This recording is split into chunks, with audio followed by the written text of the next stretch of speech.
And welcome back. Former South Dakota State star Zach Zenner is back home. Actually, home is Eagan, Minnesota, but we're going to call this home for him for a couple of days, spending time out at the Sanford Fieldhouse.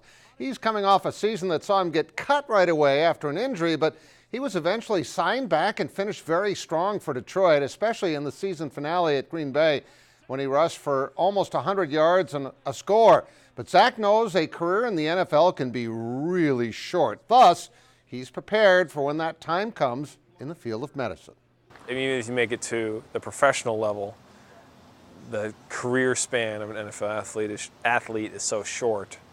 How important it is to have something else that you can do for the rest of your life. You know, I mean, you think about a professional athlete, average career 3.5 years. There's at least a lot of other years of work out there. So. He told us on Calling All Sports yesterday that as long as he can stay healthy, he'd like to keep playing. But I've often said he's going to be an all-pro doctor someday.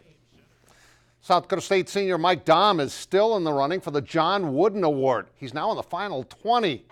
And he's also moved up to 15th place on the all-time NCAA scoring list. He just passed Larry Bird and will become just the second player to score 3,000 points and grab 1,100 rebounds in a career. He, as I said, passed the former Celtics standout on the all-time scoring list. But what's been extra cool for Mike is how his teammates have stepped up around him. The Jacks are 19-6 and have lost only once in Summit League play, and they are riding an 8-game winning streak. In particular, Jenkins and Flatten have been huge, but we tend to take Dahm for granted since he's been so good from his freshman year. He means a lot to his teammates and his coaches. Yeah, Mike keeps improving in so many areas. I mean, we've become accustomed to him scoring the ball at such an elite level, which he's continuing to do, but it's his passing, it's his playmaking, it's his rebounding out of the area, it's impacting shots at the rim, it's his energy, it's running the floor. There's so many things that Mike's doing right now to help us win basketball games, and I think he's so much more than just a scorer. A lot of times people look at him and typecast him as the lead scorer. He's doing so many things right now to help us win, and he's doing a heck of a job. Dahm again will finish his decorated career with over 3,000 points and 1,100 rebounds, but I know him well enough to know that advancing to the NCAA tournament is what he would like to do the most. Again, the Jacks on top in the men's standings with a 9-1 record. They have a game-and-a-half lead over UNO. The USD women are now 20-3 overall after Saturday's win at Fort Wayne. They also have just that one loss at Denver in the Summit League. One thing that has made them extremely effective this year has been their new weapon, Hannah Shervin. She transferred from New Mexico and has been a huge blessing for Don Plitzowite's team.